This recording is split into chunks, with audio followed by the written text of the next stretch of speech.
మార్చెట్ గోపాల్ గారు ఈనాటి పురస్కార గ్రహీతలు ఒక్కొక్కరు మేరు నగర తీరతో ఉన్నటువంటి మహనీయులు.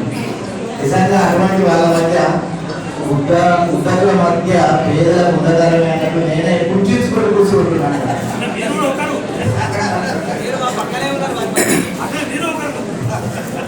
నిజంగానే ఒక రకంగా చాలా గర్వంగా ఉంది. ఇంత మహనీయుల పక్కన కూర్చొని నేను కూడా వాళ్ళతో సమానంగా పురస్కారాన్ని తీసుకుంటున్నటువంటి సందర్భంగా పురస్కార ప్రదానాలకు సంబంధించి నేను మాట్లాడను. కానీ నాన్నలు అంటే కొంత ఇప్పుడు ఇంతకుముందు ఒకటి రాసుకున్నాను, అది ఒక చదివి నేను ముగిస్తాను.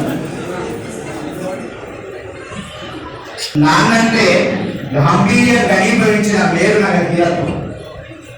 నాన్నంటే గాంభీర్యం ఘనీభవించిన మేరునగ తీరత్వం. బాధలను వేదనను తన గుండె లోతుల్లో దాచుకొని సమాజం కోసం నవ్వును ముఖంపై పుడుకున్న అగ్నిపర్వతం. అదేమిటో కానీ నాన్న ఎప్పుడు విఫలజీవే. అదేమిటో కానీ నాన్న ఎప్పుడు విఫలజీవే.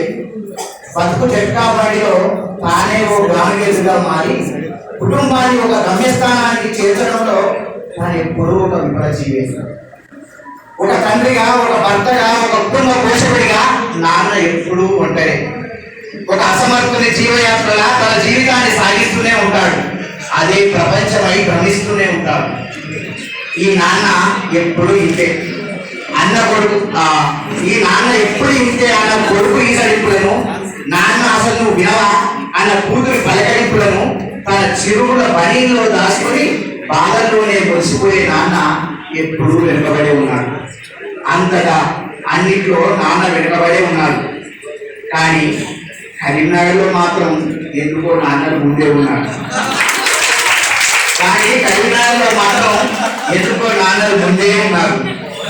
కరీంనగర్ జిల్లా చరిత్ర పేజీలో తమకంటూ ఒక పేజీని సృష్టించుకొని వారి కీర్తిని శేషంగా భావితరాలకు అందిస్తూ మనల్ని పైనుండి జీవిస్తూనే ఉన్నారు.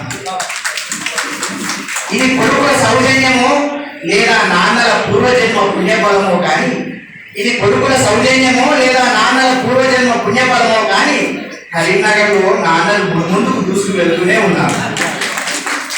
ఈ మట్టి బలమో లేక నాన్నపై కొడుకుల అవ్యాజమైన ప్రేమనో కానీ నాన్న పేరు చెప్పగానే నవ్వును తనువంతా పూసుకొని పువ్వై విచ్చుకునేది ఒకరు. పూల పరిమళమై వ్యాపించేది మరొకరు. తల్లదిన్నేది ఒకరు, తను ఎత్తం చెందేది ఒకరు, కలిసి ముద్దయ్యేది తండాడేది మరొకరు. ఏదేమైనా ఇక్కడ అమ్మతో పాటు నాన్నను కూడా నెత్తి మీద ఎత్తుకోవడం చూస్తుంటే కరీంనగర్ కళలకే కాదు కమనీయ మమతాను రాగాల కాణాసి అని చాటడానికి ఇది కరీంనగర్ జిల్లా. ధన్యవాదాలతో నాకు ఒక మాట చెప్పాలి. నిజంగా మల్లయ్య సార్ గురించి చాలా విన్నాను. అంటే ఉపాధ్యాయుడిగా ఉన్నాను కాబట్టి మల్లయ్య సార్ గురించి చాలా విషయాలు విన్నాను. వారి క్రమశిక్షణ ముందుగా భయపెట్టింది. నేను తీసుకోవాలి అంటే మల్లయ్య సార్ లాంటి క్రమశిక్షణ ఉంటేనే మనం ఈ అవార్డు తీసుకోవడానికి ముందుకు రావాలి అనే ఒక కొద్ది కించే శక్తి ఉన్నది. తర్వాత నాలో నేను లోపలికి చూసుకొని నిజంగా నేను కూడా రోజు ప్రేయర్ వెళ్తున్నానా లేదా అని 1-10 సార్లు చూసుకున్న తర్వాతనే అన్న సరే అని 10 రోజుల తర్వాత వారికి చెప్పడం జరిగింది. ఇది మల్లయ్య సారి ఔన్నత్యం. నిజంగా వారిలోని సుగుణాలు కానీ, వారిలోని క్రమశిక్షణ కానీ, వారిలోని ఉపాధ్యాయ తత్వం కానీ ఈ సమంతు నా లోపలికి వచ్చినా కూడా దాన్ని నేను ధన్యునిగానే భావిస్తున్నా. ఇక్కడ ఇంకొక గొప్ప విషయం ఏంటంటే అందరూ నాన్నలంతా కూడా ఉపాధ్యాయులే. వాళ్ళ వారసుడిగా నేను తీసుకున్నందుకు గర్వపడదు. ఈ అవకాశం ఇచ్చిన మీ అందరికీ, ముఖ్యంగా నాకు అవార్డు ఎంపిక చేసినటువంటి ఎంపిక కమిటీకి, మార్చెట్ గోపాల్ గారికి, వారి కుటుంబ సభ్యులందరికీ ధన్యవాదాలు.